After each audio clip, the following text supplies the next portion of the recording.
12 तक कई रोमन सम्राट मतलब रोमन एम्परर ने राज किया। 200 लगभग 212 साल तक कलीसिया की बड़ी संकटन की समय था।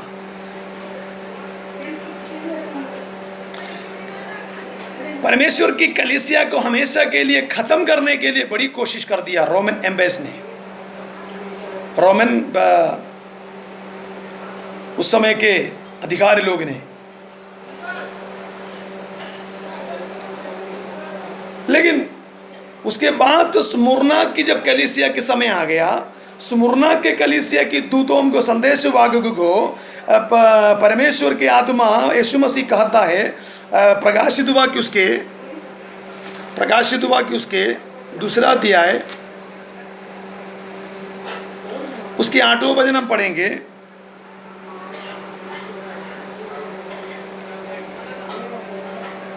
दूसरा अध्याय उसकी 8 में लिखा गया है, स्मुरना के संदेश में,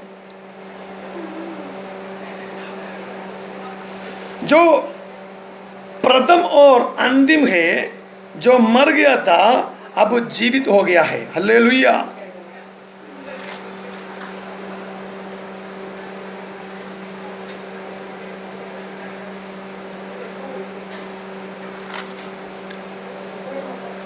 क्योंकि कलीसिया को मारा गए थे, कलीसिया को दासों को, मतलब उस समय के जो भी कलीसिया में परमेश्वर के मतलब संदेशवाहक मतलब पास्टेस, मैंने पिछले हफ्ते बताए थे पास्टेस क्या होता है।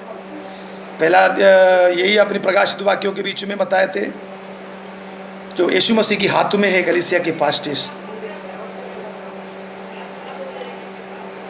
यहाँ पर एकदम स्पष्ट लिखा गया है, जो प्रथम और अंतिम है, जो मर गया था अब तो जीवित है, पहला अध्याय में बताया। और उसके यहाँ पर लिखा गया है, उसके बाद उन्होंने यहाँ पर स्पष्ट लिखा गया है कि उसके 100 साल से लेकर के एडी 312 तक जो संकटन के समय में कलीसिया को बहुत रीति से तकलीफ दिया गया, कई लोगों को मारा गया, पीटा गया, कलीसिया की नाश करने के लिए बहुत कोशिश किया, कई लोगों को मार दिया, कलीसिया को खत्म करने के लिए कोशिश किया।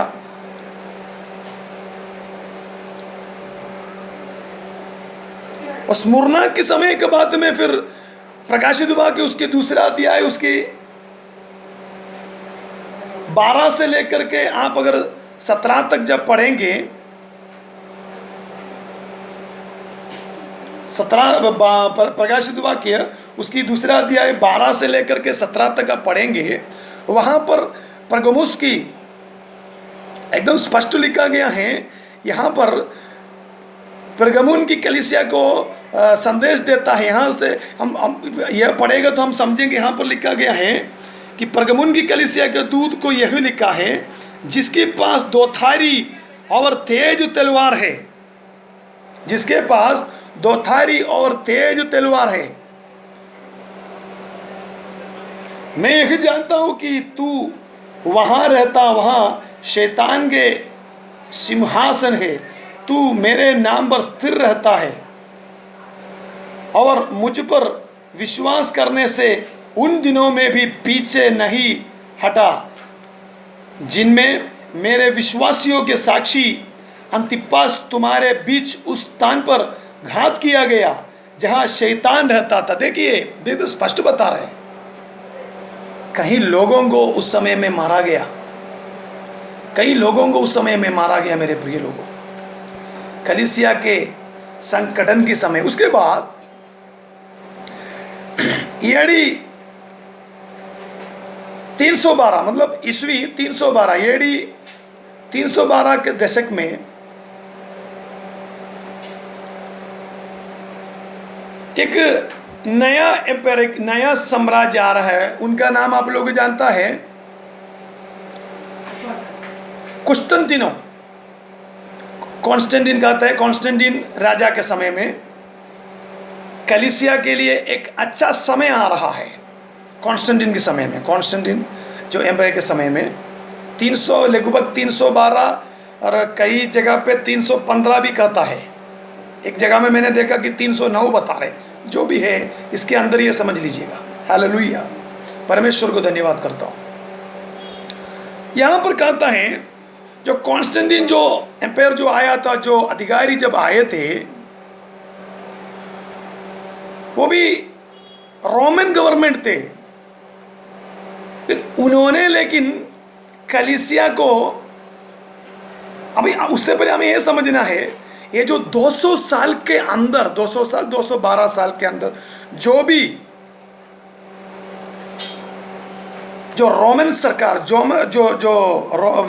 रोमन एम्पायर्स ने, मतलब रोमन जो लोग ने, जो परमेश्वर को, यीशु को जो मारा गया, उसी लोग ने, वही रोमा गवर्नमेंट ने यीशु की चेलों को भी मारा गया। ये हमें समझना है, ये हमें ये एकदम स्पष्ट ये बात समझना है। यही कुछ ऐसा जिसमें हम समझाने की आवश्यकता, ऐसा जिससे कि हमें कुछ बातों को समझाने की जरूरत है। रोमन साम्राज्य की जिसने यीशु को जो क्रूस पर चढ़ाया, यही रोमन साम्राज्य ने जिसने 200 साल वर्ष तक यीशु की चेलों को भी हत्या किया। अब हमें यह समझना है, ये जो साम्राज्य, जो रोमन साम्राज्य, एक दिन में विपरीत सीधा वो ईसाई धर्म बन रहा है। हालेलुया, आप लोगों को थोड़ा समझिएगा करके मैं विश्वास कर रहा हूँ प्रभु की ओर से। मेरे प्रियो, जो रोमा सरकार, जो रोमन एम्प्रेस ने जो 200 साल, लगभग 212 साल जो परमेश्वर की लोगों को जो तकलीफ, जो यीशु को जो रोमा गवर्नमेंट ने जो मारा गया, उसी रोमिक गवर्नमेंट ने परमेश्वर की दासों को और सारे कलीसिया को कष्ट, दुख, पीड़ा में डाल दिया। नीरो के समय की कहानी आप लोग शायद सुना होगा।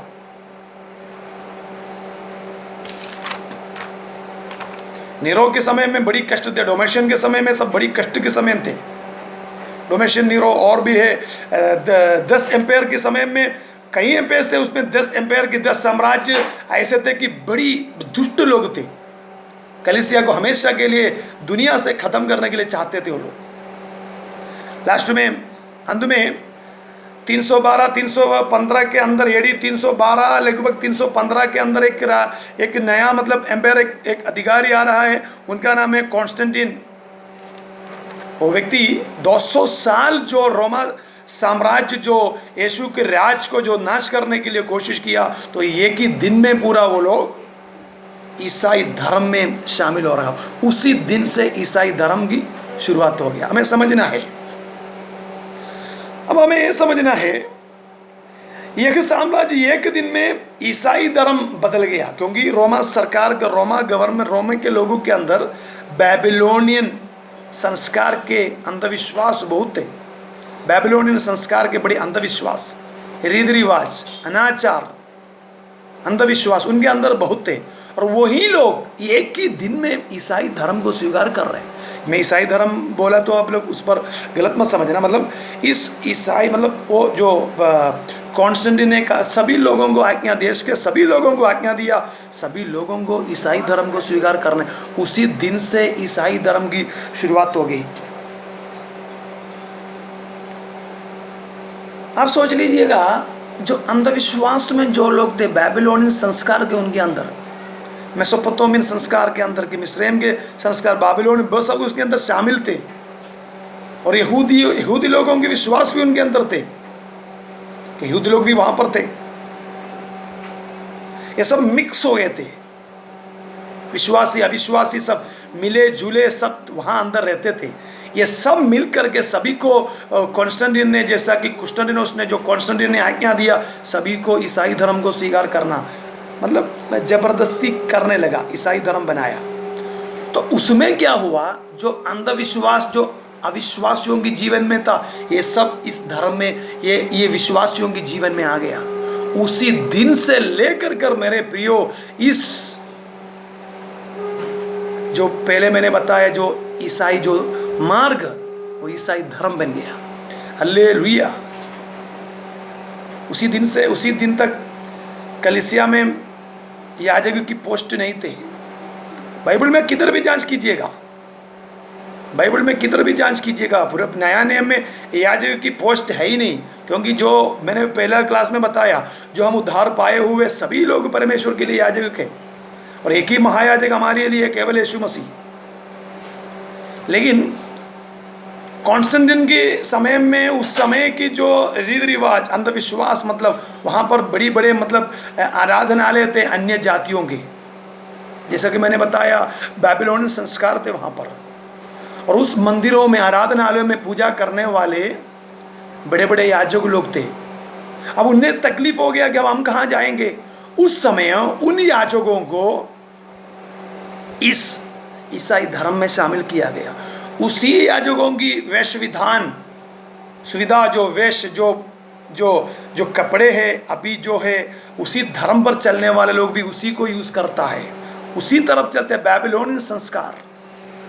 आप लोग समझ गया करके मैं प्रभु पर विश्वास करता हूँ। मेरे प्रिय लोगों, सारी प्रकार की अन्य जातियों की, इस प्रकार की जातिगत संस्कारों में लिप्त गए ईसाई धर्म, जातिगत संस्कार में लिप्त गए हुए ईसाई धर्म अन्य जाति में शामिल हो गया, अन्य जातियों की रीति रिवाज को कैच कर दिया, कैच करके वे भी अन्य जातियों की तरफ रहने लगा। इसलिए हर एक प्रदाव, हर एक अनाचार, हर एक अंधविश्वास, रीति रिवाज पवित्र विश्वास के अंदर आ गया। इसलिए प्रकाशित वाक्य उसकी 2:12 में स्पष्ट लिखा गया है, हमने पढ़ा है, प्रकाशित वाक्य उसकी 2:12 में एकदम स्पष्ट लिखा गया है कि जिसके पास दोधारी और तेज तलवार, वह यही कहता है कि मैं यही जानता कि तू वहाँ रहता है कि जहाँ शैतान के सिंहासन है। मतलब इन अंधकार को छोड़कर पवित्रता में आओ, दोधारी तलवार मेरे पास है। तुम उस दोधारी परमेश्वर की वचन हर एक दोधारी तलवार से भी छोका है। गाड़ गाड़ गुदे गुदे को अलग करके मन अर्पण कर सकता है, और मन की भावना, हर एक सोच विचारों को, मैंने पिछले बार बताया आपको, हमारे गुप्त बातों को देखने वाले नज़र भटकता है, परमेश्वर की नज़र सारी पृथ्वी में भटकता है। कौन क्या करता है हमारे गुप्त बातों को जानता है। मेरे प्रियो, हमें इसी प्रकार हमें ये समझना है कि हर एक रीति रिवाजों को तोड़ना है। प्रभु पर विश्वास करने वाले प्रिय लोग अंधविश्वासों को जोड़ना है। कई कलीसिया के अंदर अंधविश्वास है, कई कलीसिया के अंदर है अनाचार, रीति रिवाज, अंधविश्वास, मूर्ति पूजा, कई कलीसिया में है। रोमन कैथोलिक, उनको, उनकी बात नहीं कर रहा हूँ, तो उनकी मर्जी, हम उनको ज़बरदस्ती नहीं कर सकता हूँ, उनको भी मन परमेश्वर फिराए तो अच्छे है। विश्वासी लोगों की, बिलीवर लोगों की बात कर रहा हूँ, उद्धारकर्ता स्वीकार करके बपतिस्मा स्वीकार हुए पवित्र लोगों की, उनके अंदर भी शैतान इस रीति रिवाजों को डुबा के रखा है। उस रीति रिवाज के अंदर डूब गए लोग। हमें इससे बचना है। इसलिए परमेश्वर की आत्मा क्या कहता है, पवित्र जीवन करने के लिए कहता है, जिसके पास दोधारी और तेज तलवार है, उस तलवार पर हमें डर होना है। मेरे प्रियो, इस अंधविश्वास हर एक मनुष्य के, हर एक विश्वासियों के जीवन में आया, और हमें आगे बढ़ना है। उस समय तक कलीसिया की हर एक मात्र एक ही चिंता था, यीशु मसीह कब आएंगे। 312 तक, मतलब मैंने लगभग एक अंदाज बता रहे, 312 315 तक, शायद एडी 315 दशक के समय में, मतलब कॉन्स्टेंट के जो अधिकारी, जब कॉन्स्टेंट नाम के जो अधिकारी जब आए थे, कुस्टन्टिनो, जो कॉन्स्टेंट एम्पायर के समय में, तो ये सारे रोमन गवर्नमेंट सभी को ईसाई धर्म बना दिया। विश्वासी अविश्वासी सब उसी में शामिल हो गए। फिर भी उस समय में भी कई लोग अपने विश्वास को संभाल के भी रखा है। ये भी है, ये भी हमें ध्यान देना है। जैसे अभी के समय, ऐसा उस समय में भी, अभी भी पवित्र लोग अभी भी है मेरे प्रियो, पवित्र लोग अभी भी है। कष्ट दुख उठाने वाले पवित्र लोग, तकलीफ के साथ में सेवकाई करने वाले पास्टर लोग, कई लोग, मैंने कितने को मैं खुद पहचानता हूँ। कई लोग सोचता है यीशु मसीह पर आने से बड़ी बड़ा आदमी बनेगा, ऐसा नहीं। पौलुस की हर एक पत्री में लिखा गया है, कष्ट की जिंदगी, कष्ट की जीवन है, मसीह जीवन। दुख उठाना है, दुख उठा के उसके साथ में प्रभु के पीछे, तू अपनी क्रूस उठा के मेरे पीछे हो ले। तकलीफ उठा के आपको चलना है। अगर आपके जीवन में अगर उस तकलीफ नहीं उठा रहा है तो मसीह जीवन नहीं है। हालेलुया। लेकिन इसलिए प्रभु के आने तक वो लोग ने, मतलब तब तक 311 312 की शुरू तक प्रभु की तकलीफ के टाइम वो लोग सच्चाई, परमेश्वर की पवित्रता पर दृढ़ किए हुए पवित्र लोग यीशु मसीह की इंतजार करेंगे, कब आएंगे। हम लोग जैसे भी इंतजार कब आएंगे प्रभु, आकाश मंडल में कब आएंगे, हमें उठा लिया जाए। वैसे तो उस समय में भी, लेकिन जब 312 के समय में जब कॉन्स्टेंट एम्पायर जब आए, उन्होंने सबको ईसाई धर्म बनाने के बाद क्या किया कि यहाँ पर मतलब कलीसिया के दुनिया में विलम्ब हो गया, क्योंकि ये AD 312 में दुनिया के अनुसार अमीर बन गया, सबको स्थान दिया, पद दिया, हर एक को पोस्ट दिया गया।